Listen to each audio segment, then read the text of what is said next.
நான் உன்னை விட்டு விலகுவதும் இல்லை, உன்னை கைவிடுவதும். ஆண்டவராகிய இயேசு கிறிஸ்துவின் கிருபையும் சமாதானமும் உங்கள் அனைவரோடும் கூட என்றென்றைக்கும் இருப்பதாக. மாற்றம் தலைகீழாக வருகிறது. மாற்றத்தை ஏற்படுத்துகிறவர் நம்முடைய ராஜாதி ராஜாவாகிய இயேசு கிறிஸ்து. அவரே மாற்றங்களை ஏற்படுத்துகிறார். கர்த்தருடைய கோபம் வரும்போது இஸ்ரவேலர்கள் துன்பப்படுவார்கள். மனம் திரும்பி அவர்கள் ரட்சிப்பை விரும்பும் பொழுது கர்த்தர் அவர்களை மீட்டுக் கொண்டு அவர்களை ஆசீர்வதிப்பார். இது வழக்கமான காரியம். எப்பொழுதும் இஸ்ரவேலர்களுடைய வாழ்க்கை வரலாற்றில் நடக்கிற காரியம். நாமும் அப்படிதான். நாம் மனம் திரும்பி கர்த்தரை தேடும் பொழுது அவர் நமக்கு அருகில் இருந்து நம்மை தேடி நம்மை ஆசீர்வதிக்க கிருபையாய் நம்மோடு வருகிறார். நம்மிடம் வருவார், நமக்கு ஆசீர்வாதத்தை தருவார். ஏசாயா 13ஆம் அதிகாரம் 15ஆம் வசனம் முதல் 22ஆம் வசனம் வரை. இந்த வேத பகுதியில் கடைசி காலத்தில் கர்த்தர் துன்மார்க்கரை அழிப்பார். அப்படி அழிக்கும் பொழுது என்ன காரியங்கள் நடக்கும், எப்படியெல்லாம் அழிப்பார், யாரை அழிப்பார், துன்மார்க்கர் என்றால் யார் என்பதை குறித்து தியானித்தோம். இப்பொழுது என்னென்ன பாதிப்புகள் அப்படி கர்த்தருடைய நியாயத்திற்கு வரும் பொழுது நடக்கும் என்பதை குறித்து இந்த வேத பகுதியில் கொடுக்கப்பட்டிருக்கிறது. அதாவது நியாயத்திற்கு வருகிறது, அழிக்கப்படுவார்கள். ஆனால் அது எப்படி அழிக்கப்படுவார்கள், எப்படிப்பட்ட பாதிப்புகள் பூமியின் மேல் வரும், பூமியின் மேல் வரும், பாபிலோன் தேசத்தின் மேல் வரும் என்பதை குறித்து இங்கு சொல்லப்பட்டிருக்கிறது. ஆண்டவராகிய இயேசு கிறிஸ்து உயிர் தெழுந்த பின்பு இஸ்ரவேல் தேசத்தில் மிகப்பெரிய தீங்கு நடந்தது. அது கிபி 70 வருடங்களில் நடந்தது. அந்த சமயத்தில் மிகப்பெரிய துயர சம்பவங்கள், மிகப்பெரிய துன்பங்கள் இஸ்ரவேலருக்கு இழைக்கப்பட்டது. மிகப்பெரிய பாதிப்பை ஏற்படுத்தப்பட்டது. இஸ்ரவேலர்கள் உலகெங்கும் சிதறடிக்கப்பட்டார்கள். இஸ்ரவேல் தேசம் என்பது ஒன்று இல்லாமல் போகும் அளவுக்கு ஒன்றும் இல்லாமல், அதாவது உருக்குலைந்து போயிற்று. தேசமே இல்லாமல் போயிற்று. இதன் பின்பு 1946ஆம் வருடத்தில் தான் உலகெங்கும் இருக்கிற யூதர்கள் ஒன்று கூடி தேசத்தை மீண்டுமாக உருவாகி தேசமாக உருவாகி இருக்கிறார்கள் 1946 சரி, இப்படி இடைப்பட்ட காலத்திற்கு முன்பாக, அதாவது கிபி 70களில் என்ன நடந்தது என்றால், இஸ்ரவேலர்களை பாபிலோனியர்கள் மிகவும் துன்பப்படுத்தி கொடுமைப்படுத்தி, அதாவது குழந்தைகளை கொன்றிருக்கிறார்கள். பயங்கரமான விளைவுகளை ஏற்படுத்தி இருக்கிறார்கள். தேசம் எங்கும் வந்து கொள்ளையிட்டு இருக்கிறார்கள். பெண்களை அவமானப்படுத்தி இருக்கிறார்கள். மிக மிக துயரமான காரியங்களை எல்லாம் செய்திருக்கிறார்கள். வாயிலும் சொல்ல முடியாதது, வெளிப்படையாக சொல்ல முடியாத அளவுக்கு மகா கொடுமைகளை ஏற்படுத்தி இருக்கிறார்கள். இந்த அவர்களுடைய தீங்கின் செயல்களுக்கெல்லாம் கர்த்தர் நியாயந்திருக்கும்படியாக கடைசி காலத்தில் அவர்களை நியாயந்திருக்கிறார். இப்படிப்பட்ட காரியங்கள் நடப்பதற்கு காரணம் அந்த மனிதர்கள், தீயவர்களுடைய செயல்பாடு. அவர்கள் மனமறிந்து முழுமையாய் அவர்களே செயல்படுவதில்லை. தீமைக்கு அவர்கள் இடம் கொடுக்கிறார்கள். பொல்லாத சாத்தானுக்கு அவர்கள் இடம் கொடுப்பதினால் அவர்கள் இருதயம் அந்த அளவுக்கு கடினப்பட்டு, அதாவது குழந்தைகள், கர்ப்பிணி பெண்கள், சிறு பிள்ளைகள், முதியவர்கள் என்று எந்தவித வித்தியாசமும் பார்க்காமல், அதாவது ஈவு இரக்கம் இல்லாமல் இந்த அளவுக்கு கொடுமைப்படுத்தி பலரை கொன்றிருக்கிறார்கள். மிகப்பெரிய அழிவு ஏற்பட்டிருக்கிறது. இப்படி தீமை இஸ்ரவேலருக்கு விரோதமாக நடந்தது. இப்படி நடந்த அந்த பாவத்திற்கு கர்த்தர் அன்று வலு சர்ப்பம் தான் பாபிலோனின் ஆவி என்பது. அந்த பொல்லாத ஆவி பிடித்தவர்கள் தான் இப்படி செய்வார்கள். அந்த மனிதர்கள் இறந்திருப்பார்கள். ஆனால் அந்த ஆவிகள் தொடர்ந்து வேறொரு மனிதர்களுக்குள் நுழைந்து இந்த பூமியில் ஆக்கிரமிப்பு செய்து கொண்டுதான் இருக்கிறது. அவைகளை அழிக்கும்படியாக கர்த்தர் நியாயத்தீர்ப்பு கொடுக்கிறார். பூமிக்கு நியாயத்தீர்ப்பு வருவது மனிதனை அழிப்பதற்கு மட்டுமல்ல, மனிதனை அழித்து அதன் மூலம் பொல்லாத ஆவிகளை பாதாளத்திற்கு தள்ளுவது. இந்த காரியத்தின் நிமித்தமே கர்த்தர் நியாயத்தீர்ப்பை கட்டளையிடுகிறார். அதாவது ஒரு மனிதன் இருக்கிறான், அந்த மனிதனுக்குள் பொல்லாத ஆவி நுழைந்திருக்கிறது என்றால் அவனுக்காக நாம் ஜெபித்து அவனுக்கு புத்திமதி சொல்லும் பொழுது, பாவ எண்ணம் அவனுக்குள் இருக்கும் பொழுதுதான் அந்த பொல்லாத ஆவி அவர்களை பிடித்திருக்கும். அந்த மனிதனுக்கு நாம் நல்ல காரியங்களை சொல்லி மனம் திரும்ப சொல்லும் பொழுது, பாவத்தை விட்டுவிட்டு மனம் திரும்பு, பரிசுத்தமாக என்று சொல்லும் பொழுது அதை கேட்டு அந்த மனிதன் மனம் திரும்பி விட்டால் அந்த பொல்லாதாவி அவனை விட்டு புறப்பட்டு போய்விடும். அந்த மனிதனிடமிருந்து பொல்லாதாவி போய்விடும். ஆனால் அப்படி செய்யாமல் அந்த மனிதன் மனம் திரும்பாமலே மிகவும் இருதய கடினமாகவே வாழ்ந்து கொண்டிருக்கிறார். மனம் திரும்புவதற்கு வாய்ப்பே இல்லை என்னும் அளவுக்கு கர்த்தர் இருதயத்தை பார்ப்பார். முழுமையாக பாவம் நிரம்பி இருக்கிறது, இவன் மனம் திரும்ப மாட்டான் என்ற நிலை அவன் அந்த மனிதனை கொண்டிருந்தால் அப்படிப்பட்டவர்களை அழித்து அவர்களுக்குள் இருக்கும் பொல்லாத ஆவிகளை பாதாளத்திற்கு தள்ளுவார். அது மரணம்தான் அந்த ஆவிகளிடமிருந்து. இல்லை என்றால் அந்த மனிதன் எதையாவது தீமை செய்து கொண்டே இருப்பான். பிறருக்கு தீமை செய்து நீதிமான்களுக்கும் கர்த்தருடைய ஜனத்திற்கும் துன்பம் விளைவித்துக் கொண்டே இருப்பான். இப்படி தீமையை எடுக்கும்படியாக சில மனிதர்களை கொல்ல வேண்டிய சூழ்நிலைக்கு அந்த மனிதர்களை வரவழைக்கிறார்கள். துன்மார்க்கர் தங்களை அழித்துக் கொள்ளும்படிக்கு தாங்கள் அழிவதற்கு தாங்களே காரணமாய் இருக்கிறார்கள் என்பதே உண்மை. கர்த்தர் வந்து அழிக்கும்படியாக இவர்கள் செயல்கள்தான் வரவேற்கிறது. கர்த்தர் வந்து தண்டித்து அவர்களை அழிக்க வேண்டிய சூழ்நிலையை இவர்களே ஏற்படுத்துகிறார்கள். துன்மார்க்கர் தான் ஏற்படுத்துகிறார்கள். அப்படிதான் நடக்கிறது. கடைசி காலத்திலும் இப்படிப்பட்ட மிகப்பெரிய பேரழிவு உண்டாகும். துன்மார்க்கர் அழிக்கப்படுவார்கள், பெருமை பிடித்தவர்கள் அழிக்கப்படுவார்கள், அகங்காரிகள், கர்வமாய் நடக்கிறவர்கள், மனதில் திமிராய் இருப்பவர்கள், இப்படிப்பட்டவர்கள் அழிக்கப்படுவார்கள் என்று வேதம் சொல்கிறது. கர்த்தருடைய வருகைக்கு முன்பாக இப்படிப்பட்ட ஒரு சுத்திகரிப்பு நடக்கும்.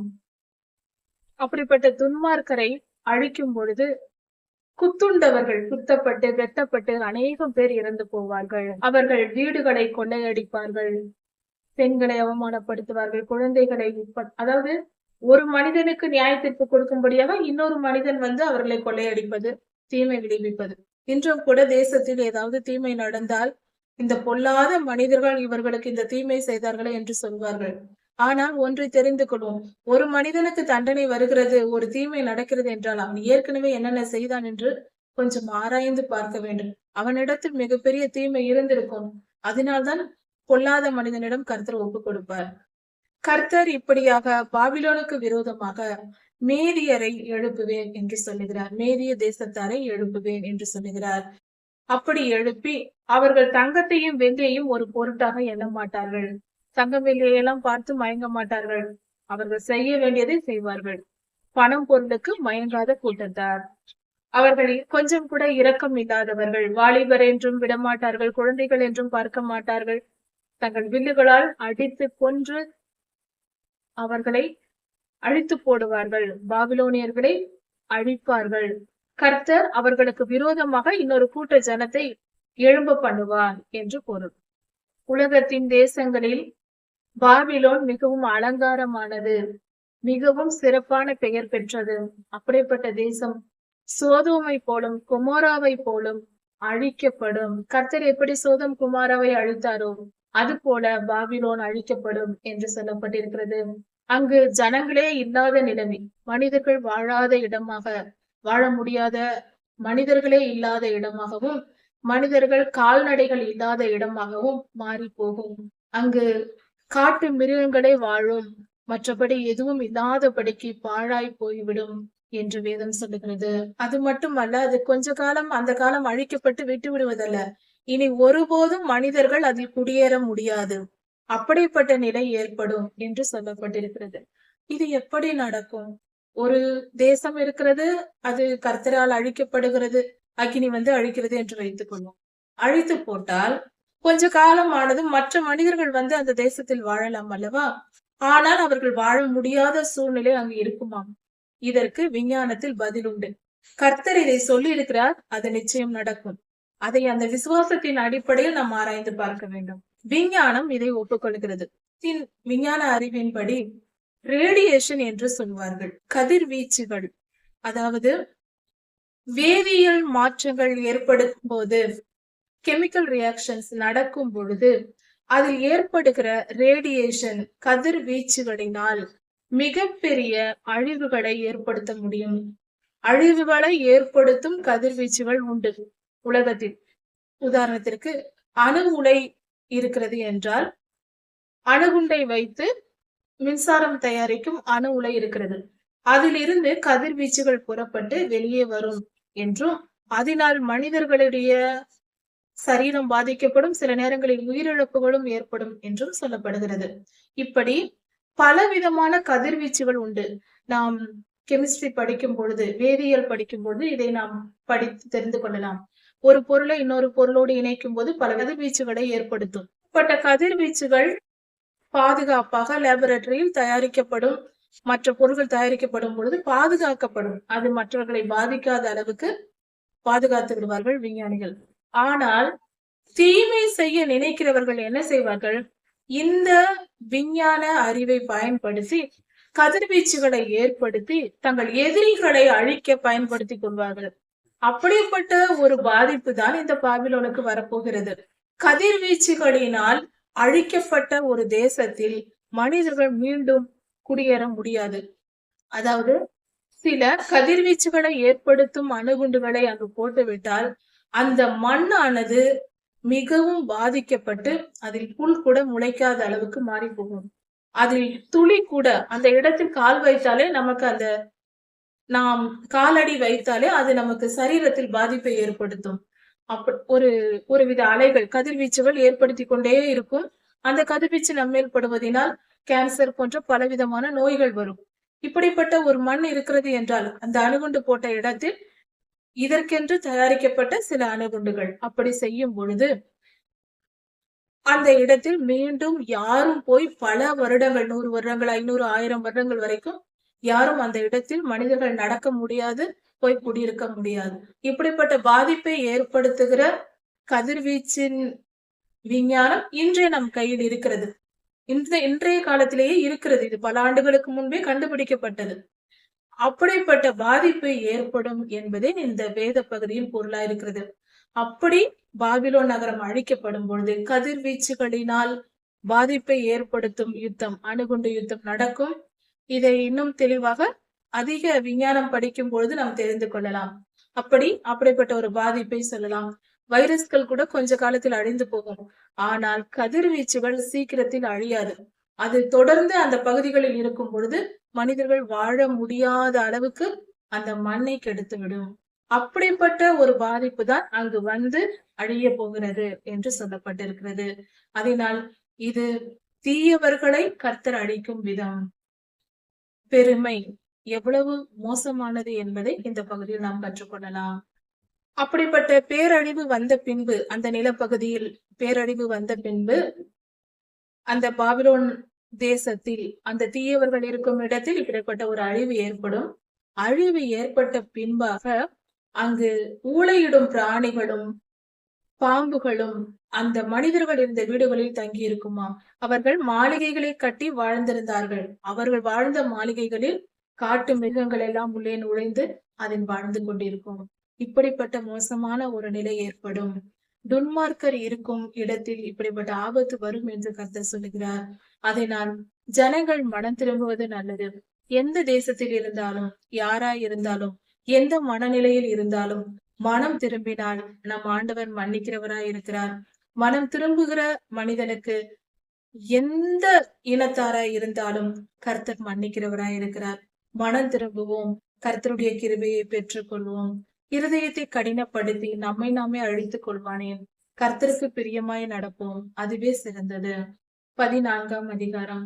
இந்த வேத பகுதியை படிக்கும் பொழுது ஒபதியா புஸ்தகத்தையும் சேர்த்து படிக்கும் போது இன்னும் அதிகமாய் நமக்கு தெளிவாய் புரியும். கர்த்தர் சொல்லுகிறார், யாக்கோபின் புத்திரர்களை கர்த்தர் மீண்டுமாய் சேர்த்து இஸ்ரவேலர்கள், உலகெங்கும் இருக்கிற இஸ்ரவேலர்களை ஒன்று சேர்த்து அவர்களை தேசங்களில் குடியிருக்க பண்ணுவார்.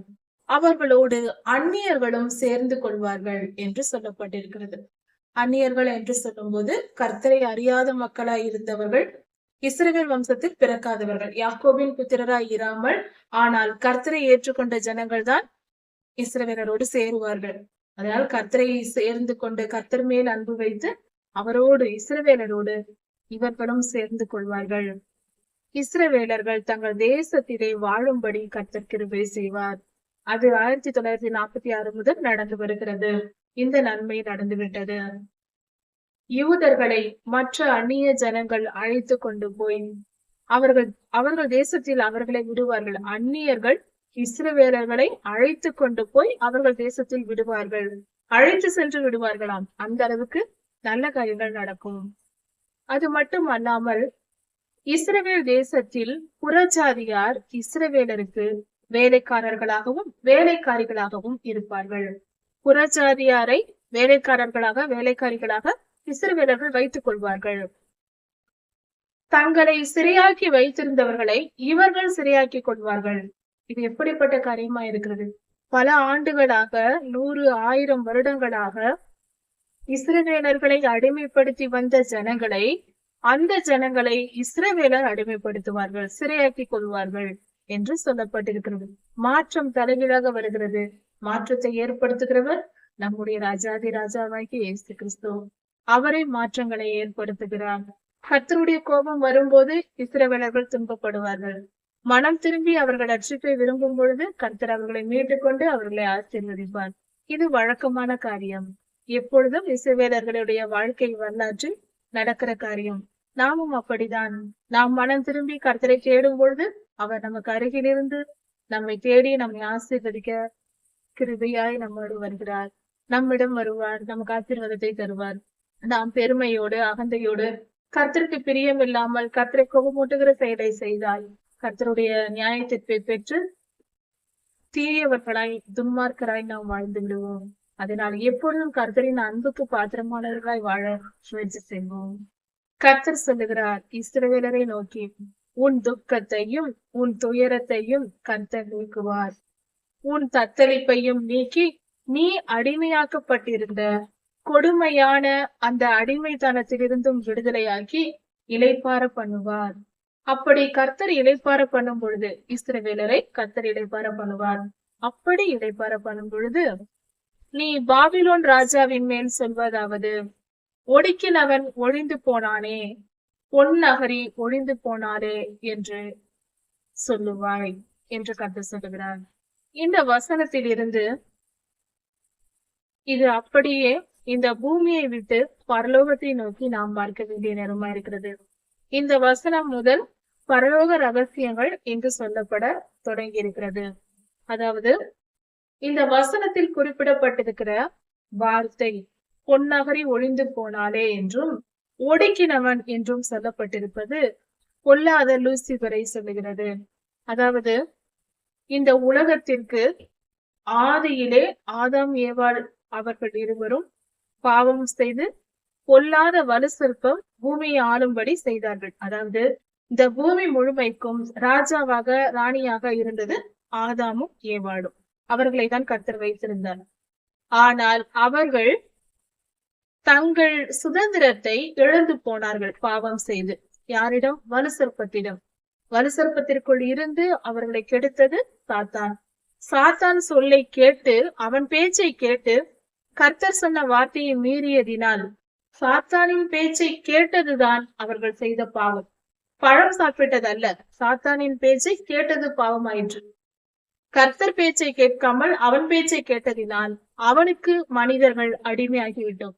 இந்த பூமி முழுவதும் நம்முடைய அரசாட்சியில் இருந்த இந்த பூமியும் மனித இனமும் சாத்தானுக்கு அடிமையாகிவிட்டோம். அதனால்தான் இன்று சிறுவயது முதல் பெரியோர்கள் வரை அவனால் சுலபமாக வந்து எல்லா மனிதர்களையும் கெட்ட எண்ணங்களை உண்டு பண்ணி அதிகாரம் செலுத்தி கொண்டு இந்த பூமியை ஆண்டு கொண்டிருக்கிறான். இப்படி இருக்க ஆண்டவராகிய இயேசு கிறிஸ்து பிறந்து வலு சர்ப்பத்தின் பற்களை உடைத்து போட்டார். அவனுடைய அதிகாரம் பறிக்கப்பட்டு போயிற்று. எப்படி அது என்றால், ஆண்டவராகிய இயேசு கிறிஸ்துவை விசுவாசிக்கிற நமக்கு அவனை வெல்லும் அதிகாரம் கொடுக்கப்பட்டாயிற்று. ஆண்டவராகிய இயேசு கிறிஸ்துவின் நாமத்தினால் அவருடைய பிள்ளைகளாக நாம் இருக்கும் பொழுது சாத்தானை வெற்றி பெற முடியும். இல்லாவிட்டால் முடியாது. ஆண்டவராகிய இயேசு கிறிஸ்து இல்லாமல் நம்மால் ஒன்றும் செய்ய முடியாது. ஆண்டவராகிய இயேசு கிறிஸ்துவின் நாமம், அவருடைய ரத்தம், அவருடைய வசனம், இந்த மூன்றும் யுத்த ஆயுதங்கள். கர்த்தர் நமக்கு, தம்மை நம்புகிறவர்களுக்கு அவர் இந்த 3 யுத்த ஆயுதங்களையும் கொடுக்கிறார். அதை வைத்து நம்மால் சாத்தானை அழித்து விட முடியும். இப்படி இருக்க ஆதியிலே பாவம் இப்படி வந்து அவனுக்கு நாம் இழந்து போனோம். மீண்டும் ஆண்டவராய் இயேசு கிறிஸ்துவின் ரத்தத்தினாலும் நாமத்தினாலும் வசனத்தினாலும் அவனை மேற்கொண்டு ஆதாம் ஏவாள் ஆதியில் இருந்த நிலை, பாவத்திற்கு முன்பு இருந்த நிலையை நாம் அடைகிறோம். கர்த்தரை விசுவாசிக்கிறவர்கள் அவர்களுக்கு மட்டும்தான், எல்லா மனிதர்களுக்கும் அல்ல. அப்படி அந்த நிலைக்கு நாம் வரும் பொழுது ஒரு காரியம் நடக்கிறது. இப்பொழுது இது அப்படியே தொடர்ந்து வந்து கொண்டே இருக்கிறது 2000 வருடங்களாக. இப்பொழுது அவனுடைய காலம் நிறைவேறிற்று. 6000 வருடம் அவனுடைய சோதனை காலம் முடிந்தது. மனிதன் மேல் அவன் வைத்திருந்த அதிகாரம் முடிய போகிறது. இதன் முடிவில் என்ன நடக்கும் என்றால், கர்த்தர் அவனை அழித்து போடுவார். அவனுக்கு முடிவு கட்ட கர்த்தர் வருகிறார்.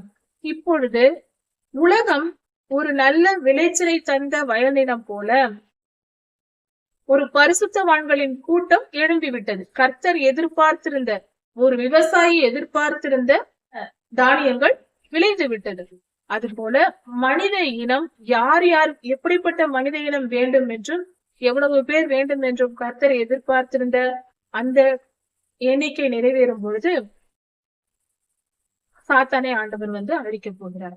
அவனை அழித்து மனிதனை மீட்டுக் கொள்கிறார் தமக்கு என்று.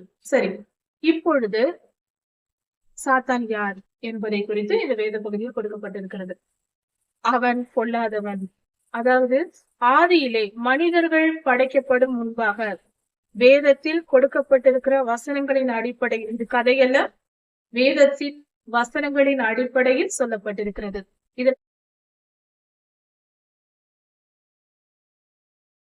இதற்கு ஆதாரமான வசனங்கள் ஆதியாகமம் முதல் 3 அதிகாரங்கள், யோபு ஐயாவின் புஸ்தகம் முதல் 2 அதிகாரங்கள், ஏசாயா 14ஆம் அதிகாரம், எசேக்கியேல் 28ஆம் அதிகாரம், உபதியாவின் புஸ்தகம் மற்றும் வெளிப்படுத்தலில் உள்ள வசனங்கள். இப்படி அதுவும் வெளிப்படுத்தலில் கடைசி 19, 20 அதிகாரங்கள் மற்றும் வெளிப்படுத்தல் புஸ்தகம் முழுவதும், இன்னும் பல இடங்களில் ராஜாக்களின் புஸ்தகங்களிலும் எசேக்கியேல் 8ஆம் அதிகாரத்திலும் இப்படி பல இடங்களில் ஆதாரங்கள் இருக்கிறது. பரலோகத்தில் மனிதர்கள், கர்த்தர், தேவதூதர்கள், மனிதர்கள், சாத்தான், இப்படி எல்லாரும் இருக்கும் அந்த கூட்டம், அங்கு நடக்கிற நிகழ்வுகள், இப்படிப்பட்ட காட்சிகள் எல்லாம் கொடுக்கப்பட்டிருக்கிறது. அதன் அடிப்படையில் கர்த்தர் சொல்லியிருக்கிற வசனத்தை தியானித்து சொல்லப்படுகிற சரித்திரம் இது. அதாவது சுருக்கமாக இந்த செய்தியில் பார்ப்போம். அடுத்த செய்தியில் விவரமாக கவனிக்கலாம். அதாவது ஆதியிலே மனித பிறப்புக்கு முன்பாக பரலோகம் இருந்தது, கர்த்தர் இருந்தார், அநேக தேவதூதர்களின் கூட்டம், மிகப்பெரிய பரலோகம், விதவிதமான தேவதூதர்கள் கூட்டம் இருந்தது. இந்த எல்லா தேவதூதர்கள் கூட்டத்திற்கும் தலைவனாக ஒரு கூட்டம் இருந்தது, தலைமைத்துவம் இருக்கிற ஒரு கூட்டம் இருந்தது. அந்த கூட்டத்தின் தலைவன் பெயர் கேரு. கேரு எனும் தேவதூதர் கூட்டம் இருந்தது. அந்த கூட்டத்திற்கே பெயர் கேரு, அந்த தலைவனுக்கு பெயர் லூசிபன். இப்படி ஒரு கூட்டம் இருக்கும் பொழுது அந்த கேருபை கர்த்தர் மிகப்பெரிய தாளந்துகள், வல்லமையை கொடுத்து வைத்திருந்தார். பரலோகத்தில் இருக்கிற எல்லா தேவதூதர்களை விட பெரிய மனிதனாகவும், பெரிய தேவதூதனாகவும், அதிக வல்லமையுடையவராகவும், தம்மை விட கொஞ்சம் தான் குறைவு மற்ற பெரிய வல்லமைகளை கொடுத்தும் அந்த தேவதூதர் கூட்டத்தை உருவாக்கி இருந்தார்.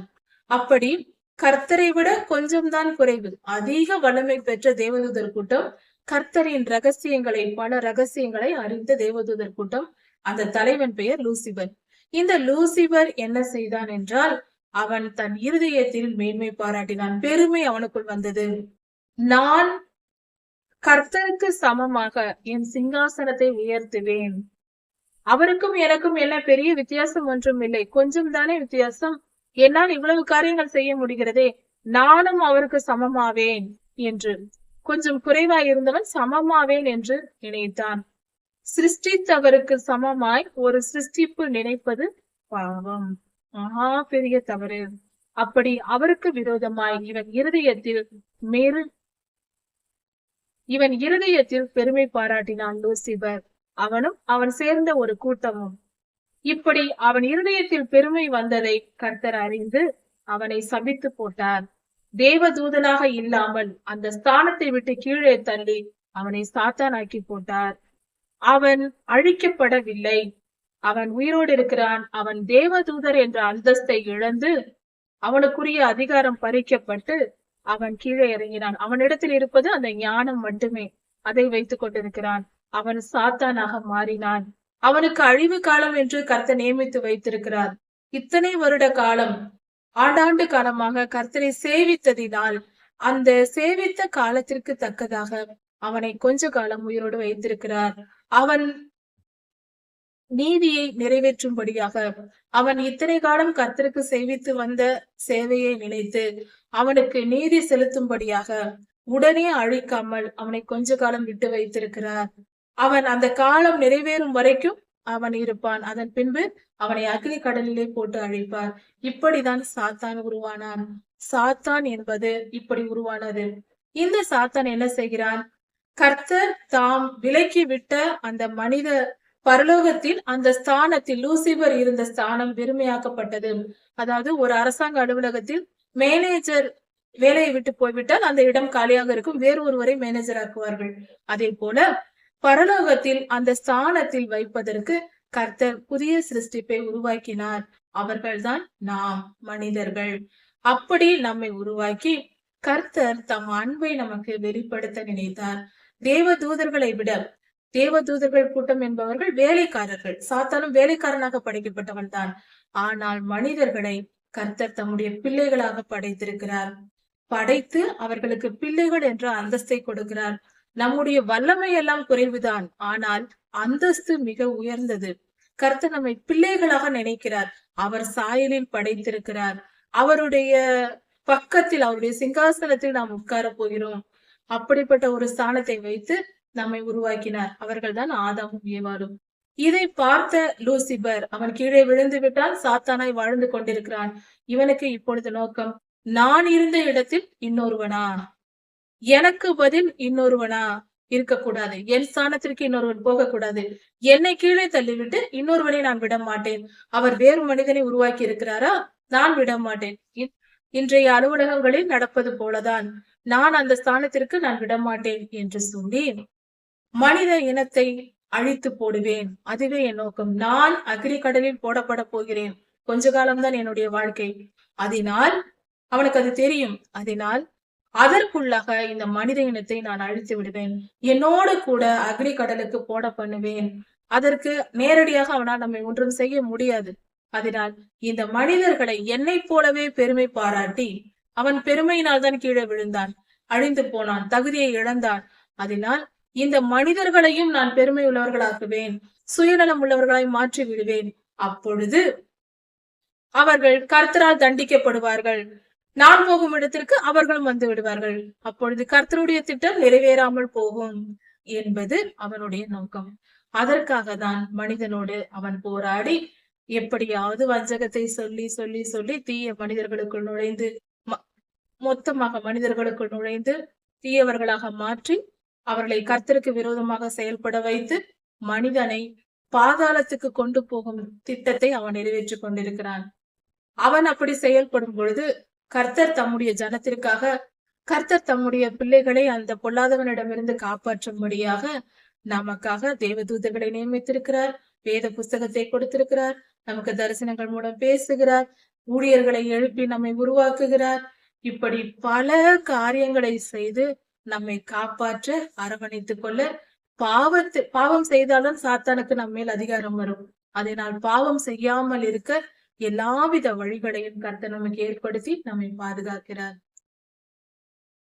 ஏசாயா 14ஆம் அதிகாரம் 5ஆம் வசனம் முதல் 14ஆம் வசனம் வரை. இந்த வேத பகுதியில் 4, 5, 6 வசனங்களில் சொல்லப்பட்டிருக்கிறது, பாபிலோன் ராஜா உக்கிரமாய் தேசத்தை ஆண்டான் என்று. அப்படி என்றால் உலகம் முழுவதையும் ஒரு கொடுமையான ராஜா ஆளுகை செய்வான். அவன் மிகவும் கொடுமையாக ஜனங்களை ஆளுகை செய்வான். அவனுடைய கொடுமையின் நிமித்தம் ராஜாக்களும் துன்பப்படுவார்கள். மற்ற தேசத்தின் ராஜாக்களும் துன்பப்படுவார்கள். பல ராஜாக்கள் அழிக்கப்படுவார்கள். பலர் துன்பத்தை அனுபவித்து மிகவும் வேதனையோடு இருப்பார்கள். கொடுமை கொடுமை என்று மகா கொடுமைப்படுத்துகிற ஒரு ராஜா எழும்புவான். அதாவது உலகமெங்கும் அரசாளுகை செய்கிற ஒரு ராஜா. அவன் வெளிப்படையாகவோ மறைமுகமாகவோ ஆண்டு கொண்டிருப்பான். அவன் மிகப்பெரிய தீமைகளை மற்ற தேசங்களுக்கும் தன் தேசத்திற்கும் செய்வான். அப்படிப்பட்ட கொடுமை துன்மார்க்கனாய் மனித பெருமை பிடித்தவனாய், மனிதர்களிலேயே பெருமை பிடித்தவனாய் இருப்பான். அப்படிப்பட்ட மனிதனை ஓயாத அடியாய் அடித்து ஜனங்களை கொடுமையாய் ஆளுகை செய்தவன் தடுக்க ஆள் இல்லாமல் துன்பப்படுத்தப்படுவான் என்று வேதம் சொல்கிறது. அவனை காப்பாற்ற யாருமே வரமாட்டார்கள். அந்த நிலையில் அவன் கொடுமைப்படுத்தப்படுவான். அவன் பிறருக்கு தீமை செய்தான். ஆனால் தேசம் எங்கும் ராஜ்யங்களுக்கும் பல ராஜ்யங்களுக்கும் ராஜாக்களுக்கும் தீமை செய்கிறான். அவனுக்கு கர்த்தர் அந்த நிலையை கொண்டு வருகிறார். இது ஒரு மனித ராஜா என்று சொல்லப்படுவதும் உண்மைதான். அந்த மனிதனுக்குள் இருக்கிற பொல்லாத வலுசற்பத்தை இது குறிக்கிறது. பாபிலோன் என்று சொல்லும் பொழுது வலுசற்பத்தின் ஆவியை குறிக்கிறது. இப்பொழுது அந்த வலுசற்பமானது மனிதர்களை மிகவும் கொடுமைப்படுத்துகிறது, துன்பப்படுத்துகிறது. கர்த்தர் அவைகளை அந்த வலுசற்பத்தினால் நடத்தப்படுகிற மனிதர்களை அழித்து போடுகிறார். துன்பப்படுத்தப்படுகிறான் என்று சொல்லும் பொழுது அழிக்கப்படுவதில்லை. அப்படி என்றால் இது வலுசற்பத்தையே குறிக்கிறது. மனிதர்களா இருக்கும் பொழுது அவர்களை அழித்து போட முடியும்.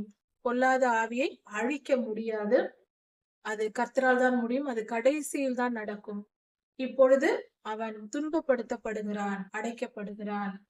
வலுசற்பமானது கட்டப்பட்டு பாதாளத்தில் அடைக்கப்படும் பொழுது பூமி முழுவதும் இளைப்பாரி சந்தோஷமாய் கம்பீரமாய் இருக்கும். தீமை பூமியை விட்டு அகலுகிறது. பொல்லாத ஆவிகள், வலுசற்பத்தின் ஆவிகள் எல்லாம் பூமியை விட்டு விலகி பாதாளத்தில் அடைக்கப்பட போகிறது. கர்த்தரே இந்த காரியத்தை செய்கிறார். அப்படி செய்யும் பொழுது அந்த வலுசற்பம் நீங்கும் பொழுது பூமி எங்கும் சமாதானம் உண்டாகும். ஜனங்கள் கம்பீரமாய் பாடுவார்கள், சந்தோஷமாய் இருப்பார்கள். எங்கும் சந்தோஷம், சமாதானம் இருக்கும். எந்த தீய குணங்களும் இருக்காது. தீமை செய்யும் எண்ணம் இல்லாத நீதிமான்கள் இருப்பார்கள். துன்மார்க்கர் அழைக்கப்பட்டு போவார்கள். அதனால் தேசம் சமாதானமாகவும் கம்பீரமாகவும் இருக்கும். தேவதாரு விருட்சங்களும் லெபனானின் கேதுரு மரங்களும், அதாவது தேவதாரு விருட்சங்கள் இவைகளெல்லாம் மனிதர்களை குறிக்கிறது. அந்த மரங்கள் சொல்லுமா, உவமையாக சொல்லப்பட்டிருக்கிறது. அந்த மரங்கள் சொல்லுமா, எங்களை வெட்ட வருவார் யார்? நீ விழுந்து விட்டாய் அல்லவா, அதனால் எங்களை வெட்டுவதற்கு ஆளே இல்லை என்று மரங்கள் எல்லாம் சந்தோஷப்படுமா. எப்பொழுதும் மரங்கள் என்று சொல்லும் பொழுது கர்த்தருடைய ஜனங்கள் அல்லது பொதுவாக மனிதர்கள் என்று சொல்லப்படும். கேதுரு மரம், தேவதாரு மரம் என்று சொல்லும் பொழுது கர்த்தரால் ஆசீர்வதிக்கப்பட்ட ஜனங்கள், அவர்கள் சந்தோஷப்படுவார்களாம். எங்களை இனி துன்பப்படுத்துபவர் யாரும் இல்லை என்று நீதிமான்கள் கம்பீரிப்பார்கள், கர்த்தருடைய பரிசுத்தவான்கள் கம்பீரிப்பார்கள் என்று கீழே இருக்கிற பாதாளம் உன் நிமித்தம் அதிர்கிறது என்று சொல்லப்பட்டிருக்கிறது. அதிர்ந்து வருகைக்கு எதிர்கொண்டு பூமியின் அதிபதிகளாய் இருந்து இறந்து போன ராட்சசர்கள், தீயவர்கள், அவர்களை உன் நிமித்தம் எழுப்பி ஜாதிகளுடைய எல்லா ராஜாக்களையும் அவர்களுடைய சிங்காசனத்திலிருந்து எழுப்ப பண்ணுகிறது. அதாவது இந்த பூமியில் ஆதியிலிருந்து, ஆரம்பத்திலிருந்து எந்தெந்த மனிதர்களை எல்லாம் வலுசற்பம் பிடித்து ஆளுகை செய்ததோ அந்த மனிதர்கள் எல்லாம் எழும்பி நியாயம் தீர்க்கப்படுகிறார்கள். அவர்களும் பாதாளத்தில் அடைக்கப்படுவார்கள். இந்த வலுசற்பம் பாதாளத்தில் தள்ளி அடைக்கப்படும். வலுசற்பமானது பாதாளத்தில் தள்ளி அடைக்கப்படும். பாதாளம் எதிர்கொண்டு காத்திருக்கிறதாம், அதாவது அதிர்கிறதாம். அந்த அளவுக்கு பாதாளமே அதிரும் அளவுக்கு மிகப்பெரிய பொல்லாத வலிமை பிடித்தவன் தான் வலுசற்பம். இவன் அங்கு போவான், கர்த்தர் அவனை தூக்கி போடுவான். இந்த காரியத்தை குறித்து வெளிப்படுத்தல் 12ஆம் அதிகாரத்தில் பார்க்கலாம். வலுசற்பமானது முதலில் வானத்தில் இருக்கும், அங்கிருந்து கீழே விழும். அதுதான் பாபிலோன் கீழே வருவது. அது இப்பொழுது நடக்க போகிற காரியம். நம்முடைய காலத்தில் இப்பொழுது நடக்க போகிற ஒரு காரியமா இருக்கிறது. வலுசற்பம் மேலே இருந்தது, இப்பொழுது கொஞ்சம் கொஞ்சமாக கீழே இறங்கி கொண்டிருக்கிறது. நாம் உயிரோடு இருக்கும் நாட்களிலேயே அவை முழுவதுமாக பூமியில் விழப்போகிறது. பூமியில் விழுந்தால் என்ன நடக்கும்? அது விழுவது அதற்கு தெரியாது. வேதத்தில் வெளிப்படுத்தல் 12ஆம் அதிகாரத்தில் சொல்லப்பட்டிருக்கிறது. அதற்கு தெரியாது, விழுந்த பின்புதான் அதற்கு தெரியும். இப்படி அது விழுந்த பின்பு அங்கிருந்தே பூமியை இந்த பாடுபடுத்தியது. இப்பொழுது இங்கேயே வந்து விழுந்தால் என்ன நடக்கும்? மிகப்பெரிய தீமையை நடத்தும். அது நடக்கும் தான். கொஞ்சம் தீமை செய்து அறிந்தவர்கள் வலுசற்பத்தின் ஆவியால் ஆளுகை செய்யப்பட்டு மிகப்பெரிய தீமைகளை செய்வார்கள், மிகப்பெரிய துன்மார்க்கராய் மாறுவார்கள். பூமியில் மிகப்பெரிய தீங்கின் மனிதர்கள் அதிகமாவார்கள், அவர்கள் வல்லமையும் அதிகமாகும். இப்படி மிகப்பெரிய தீங்கு துன்மார்க்கர் ஒரு பக்கம் வளர்ந்து கொண்டிருக்க, கர்த்தருடைய ஆவியானவர் தமக்கென்று ஒரு தீர்க்க தரிசன சந்ததியை உருவாக்கி அவர்களை இந்த வலுசர்ப்பத்தோடு யுத்தம் செய்ய வைப்பார். இப்படி வலுசர்ப்பம் தோற்கடிக்கப்பட்டு அவைகள் பிடிக்கப்பட்டு பாதாளத்தில் தள்ளி அடைக்கப்படும். வலுசர்ப்பமும் அதனுடைய ஆவிகளும் பாதாளத்திற்குள் போடப்படும். இந்த காரியம்தான் இனி நடக்க போவது. பொல்லாத வலுசர்ப்பத்தினால் ஆதியிலிருந்து ஆளுகை செய்யப்பட்ட மனிதர்கள், பொல்லாத சாத்தானுக்கு தங்கள் செவிகளை சாய்த்து அவன் சொல்லை கேட்டு பாவ வாழ்க்கை வாழ்ந்த மனிதர்கள், ராஜாக்கள் எல்லோரும் எங்களைப் போல நீயும் வந்து விட்டாயா, எங்களைப் போல நீயும் பலட்சியமானாயோ, அப்படி என்றால் வீக் ஆகிவிட்டாயா, பலவீனமாகி விட்டாயா என்று சொல்லுகிறார்கள். அப்படி என்றால் அவர்கள் போன இடத்திற்கு பொல்லாத பாவம் செய்து மனிதர்கள் பாதாளத்தில் அடைக்கப்பட்டிருக்கிறார்கள். இதுவரை வாழ்ந்த பொல்லாத மனிதர்கள், அவர்கள் பொல்லாப்பு செய்ய காரணமாய் இருந்தது இந்த வலுசர்ப்பம். கடைசியில் இந்த வலுசர்ப்பமும் அவர்கள் இருக்கிற பாதாளத்திற்கு போடப்படுகிறது. இதுவும் அங்கு போய் சேருகிறது. அப்பொழுது அங்க இருக்கிற ராஜாக்கள் சொல்லுகிறார்கள், எங்களைப் போல நீயும் இதுவரை ஆண்டு கொண்டிருந்தாய், இப்பொழுது எங்களைப் போல நீயும் இயலாமைய வந்து விட்டதா உனக்கும், நீயும் பலட்சியமானாயா, பலவீனனாகி விட்டாயா என்று சொல்லுகிறார்களாம். உன் ஆடம்பரமும் உன் வாத்திய முழக்கங்களும் பாதாளத்தில் தள்ளி போய்விட்டது. அதாவது ஆடம்பர வாழ்க்கை என்பதும் ஆடம்பர எண்ணம், பெரிதாய் இருக்க வேண்டும், பெரியதாய் காட்டிக்கொள்ள வேண்டும், தங்களை பெரியவர்களாக, உயர்ந்தவர்களாக, ஏன் பரிசுத்தமானவர்களாக வெளியே காட்டிக்கொள்ள வேண்டும் என்று நினைப்பது 100% வலுசர்ப்பத்தின் ஆவியினுடைய எண்ணம். அதற்கு பெயர்தான் பெருமை, கர்வம் போன்ற வார்த்தைகள். அகம்பாவம், திமிர் என்றெல்லாம் சொல்லுவோம். ஆடம்பரம், முழக்கம், இந்த ஒரு மனிதனிடத்தில் இருக்கக்கூடாத குணங்கள், சாத்தானின் குணங்கள் என்ன என்ன என்றால், முதலில் ஆடம்பரம், பெரியதாய் வாழ வேண்டும், மேகங்களுக்கு மேலாக ஏறுவேன், நம்முடைய தோற்றமானவருக்கு ஒப்பாவேன் என்று சொன்னாயே. நான் மேகங்களுக்கு மேலாக உன்னதங்களில் ஏறுவேன், உன்னதமானவருக்கு ஒப்பாவேன் என்றும் நீ உன் இருதயத்தில் சொன்னாயே. லூசிபர் தேவதூதனாய் இருக்கும் பொழுது அவன் இருதயத்தில் சொன்ன காரியம், இருதயத்தில் அவன் நினைத்தது, அதாவது நான் மேகங்களுக்கு மேலாக ஏறுவேன். மேகங்கள் என்று சொல்லும் பொழுது கர்த்தருடைய மகிமையின் மேகம், அதாவது பரலோகத்தில் கர்த்தர் இருக்கிற இடத்தில் அவரை சுற்றிலும் மகிமையால் நிறைந்திருக்கும். மகிமை என்பது கர்த்தருடைய புகழ்ச்சி. அது ஒரு மேகம் போல, தங்க நிற மேகம் போல அது கர்த்தரை சூழ்ந்திருக்கும். அதற்கு மேலாக ஏறுவேன் என்று இவன், கர்த்தர் சிருஷ்டிகர்த்தா, அவர் படைத்தவர், இவன் சாதாரணமாக படைக்கப்பட்டவன், கர்த்தரின் கரங்களால் படைக்கப்பட்டவன், இவன் அவருக்கு மேலாக போவேன் என்று நினைப்பது எவ்வளவு பெரிய பாவம், எவ்வளவு பெரிய அக்கிரமம், தவறாய் இருக்கிறது இது. ஒரு காரியம் கவனிப்போம். ஒரு குழந்தையை ஒரு தாய் பெற்றெடுக்கிறார்கள். பெற்றெடுத்த பின்பு அந்த குழந்தை வளர்ந்து வந்து நான் உனக்கு தகப்பன் என்று சொன்னால் எப்படி இருக்கும்? தகப்பன் ஸ்தானத்தில் தன்னை நினைத்து தன் தாயை நினைத்தால் எப்பொழுதாவது தன் தாயை விட ஒரு பிள்ளை பெரியவனாய் வர முடியுமா? முடியாதல்லவா? தாய்தான், மகன் மகன்தான். அந்தஸ்தில் உயரலாம், மறைவில் உயரலாம், பல காரியங்களில் உயரலாம். ஆனால் தாய்தான், பிள்ளை பிள்ளைதான் அல்லவா? பிள்ளை என்ற ஸ்தானம் தான் அந்த பிள்ளைக்கு. என்றும் அந்த தாய்க்கு தகப்பனாக முடியாது. அதே போல லூசிபர் சிருஷ்டிக்கப்பட்ட கர்த்தரின் கரங்களால் படைக்கப்பட்டவன். நம்மை போல நாமும் கர்த்தரால் படைக்கப்பட்டவர்கள். அப்படி இருக்க படைத்தவருக்கு மேலாக உயர்வேன் என்று சொல்வது எவ்வளவு பெரிய முட்டாள்தனம். எவ்வளவுதான் கர்த்தர் நமக்கு வல்லமையை கொடுத்திருந்தாலும், ஒரு உயர்ந்த ஸ்தானத்தை கொடுத்திருந்தாலும் அவர் அல்லவா நமக்கு கொடுத்தது. அப்படி இருக்க அவரிடத்தில் நாம் தாழ்மையா இருக்க வேண்டுமா? கொடுத்தவரையே நாம் பதம் பார்ப்பது என்றால் எப்படி? அதாவது ஒரு ஏழை மனிதன் இருக்கிறான், ஒரு பெரிய பணக்காரன் இருக்கிறான். ஏழை மனிதன் தன் உணவிற்காக மிகவும் கஷ்டப்பட்டு பாடு அனுபவித்து அந்த பணக்காரனிடத்தில் போய் வேண்டிக் கொள்கிறான். எனக்கு உணவு கொடுங்கள், எனக்கு தினமும் கொஞ்சம் உணவு கொடுங்கள் என்று கெஞ்சி கேட்டுக்கொள்கிறான். அவனுடைய நிலையை பார்த்து இரக்கப்பட்டு அந்த பணக்காரன், நீ என் வீட்டிலேயே இரு, நான் உனக்கு ஆகாரம் கொடுக்கிறேன் என்று தினமும் அந்த வீட்டில் அவனை வைத்து தினமும் 3 பேரையும் ஆகாரம் கொடுக்கிறார். அந்த ஏழையும் அந்த வீட்டிலேயே தங்கி இருக்கிறார். அப்பொழுது அவன் என்ன செய்ய வேண்டும்? தன் எஜமானனுக்கு, தனக்கு உணவு கொடுக்கிற அந்த பெரிய மனிதனுக்கு மரியாதை செலுத்தி அவரிட்ட வேலையை செய்து அடங்கி அமைதியா இருக்க வேண்டும்.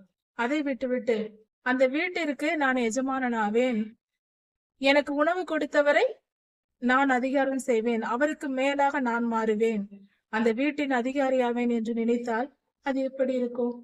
அது போலதான் இந்த லூசிபர் செய்தான். அப்படியானால் இந்த எண்ணம் அவனுக்குள் வந்ததும் கர்த்தர் அவனை கீழே தள்ளி போட்டார். உன்னதமானவருக்கு ஒப்பாவேன் என்றான். மேகங்களுக்கு மேலாக ஏறுவேன், பிதாவாகிய தேவனுக்கு சமமாய் நான் இருப்பேன். சம அந்தஸ்தில் நான் இருக்க வேண்டும், என்னை இன்னும் எல்லோரும் உயர்த்த வேண்டும். அப்படி என்றால் தேவதூதர் கூட்டமும் எல்லா சிருஷ்டிப்புகளும் என்னை வணங்க வேண்டும் என்பது அவனுடைய விருப்பம். இன்றும் பலர் பார்க்கலாம், துன்மார்க்கர் யாராவது தன்னை புகழ்ந்து பேசிக்கொண்டே இருக்க வேண்டும் என்று விரும்புவார்கள். ஐயோ, அது மகா பெரிய கொடுமையான நிலை, அது தவறான மனநிலை. நம்மை எல்லாரும் புகழ வேண்டும் என்று நினைக்க கூடாது. எல்லா புகழ்ச்சிக்கும் உரியவர் நம்முடைய பரம தகப்பன் தான். அவர்தான் நம்மை சிருஷ்டித்தார். எல்லா புகழ்ச்சியும் கனமும் அவருக்கு, மரியாதையும் அவருக்கு போய் சேர வேண்டும். நாம் அதை எடுக்கக்கூடாது, நாம் அதை விரும்பக்கூடாது. அந்த பாடத்தை கற்பதுதான் இந்த வாழ்க்கை. இந்த வேத தியானமும் அதை தான் நமக்கு கற்றுக் கொடுக்கிறது. பெருமைப்பட்டு சாத்தான் வலு சர்ப்பம் என்ன ஆனான் என்பதை நமக்கு சொல்லப்படுகிறது. அப்படி என்றால் நாமும் பெருமைப்பட்டு விடக்கூடாது, பின்பு அவன் போன இடத்திற்கு நாமும் போய்விடக் கூடாது என்று எச்சரிப்பை இந்த வேத பகுதி நமக்கு கொடுக்கிறது. கர்த்தர் அதை கற்றுக்கொள்ளும்படியாக தான் இந்த காரியங்களை நமக்கு போதிக்கிறார். அவன் தன் இருதயத்தில் சொன்னானா? ஒரு காரியம் கவனிக்க வேண்டும். இன்று பலர் கிறிஸ்தவர்கள், போதகர்கள், உயர்ந்த சபையின் அதிகாரிகளாய் இருப்பவர்கள் கூட, சபை பொறுப்பை ஏற்கிறவர்கள் கூட ஒரு காரியம் நினைத்துக் கொள்வார்கள். மனதில் பலருடைய எண்ணங்கள் இப்படி இருக்கிறது. அவர்கள் இருதயத்தில் பொல்லாத எண்ணம் கொண்டிருப்பார்கள். தனிமையில் பாவம் செய்வார்கள். யாருக்கும் தெரியாமல் ரகசியமாய் பாவம் செய்வார்கள். அது எந்தவித பாவமாய் இருக்கட்டும், செய்வது யாருக்கும் தெரியாது என்று நினைத்து கொண்டு தவறு செய்வது. செயலில் சிலர் பேர் தவறை செய்ய மாட்டார்கள், ஆனால் இருதயத்தில் பொல்லாத எண்ணம் இருக்கும். செயல் வடிவில் அவர்கள் தவறு வெளியே தெரியாது, தெரிந்தால்தான் மனிதர்கள் கண்டுபிடிக்க முடியும். இருதயத்தில் பொல்லாத எண்ணம் கொண்டிருப்பார்கள், எப்பொழுதும் தீமையை நினைத்து கொண்டிருப்பார்கள். இப்படிப்பட்டவர்கள் ஒன்றை தெரிந்து கொள்ள வேண்டும். இருதயத்தின் ஆழங்களை ஆராய்ந்து அறிகிறவர் கர்த்தர். நாம் என்ன பேசுகிறோம், என்ன சொல்லுகிறோம், என்ன செய்கிறோம், இதையெல்லாம் பார்த்து கொண்டு உட்கார்ந்திருக்க மாட்டார் கர்த்தர். அவர் நேரடியாக நம் இருதயத்தை ஊடுருவி பார்ப்பார். நாம் ஜெபிக்கிறோம் அல்லவா, நம்முடைய வார்த்தைகள் எப்படி இருக்கிறது? நம் இருதயத்தில் ஒரு காரியத்தை நினைத்திருப்போம், கர்த்தரிடம் ஜெபிப்போம். ஆனால் நம் வார்த்தைகள், சிலருக்கு நன்றாக ஜெபிக்க தெரியும், சிலருக்கு ஜெபிக்கவே தெரியாது, வார்த்தைகளை சொல்ல தெரியாது. சிறு பிள்ளைகள் ஜெபிப்பார்கள், அவர்களுக்கு என்ன சொல்ல வருகிறோம் என்று தெரியாது, ஆனால் ஜெபிப்பார்கள் பக்தியோடு. ஆனால் அவர்கள் ஜெபத்தையும் கேட்டு கர்த்தர் ஜெபிக்க தெரியாதவர்களின் ஜெபத்தையும் கேட்டு, சிறியவர்கள், முதியவர்கள், பெரியவர்கள், படித்தவர்கள், படிக்காதவர்கள், யாராய் இருந்தாலும் அவர்கள் ஜெபத்தையும் கேட்டு அவர்களுக்கு பதில் அளித்து ஆசீர்வதிப்பார்.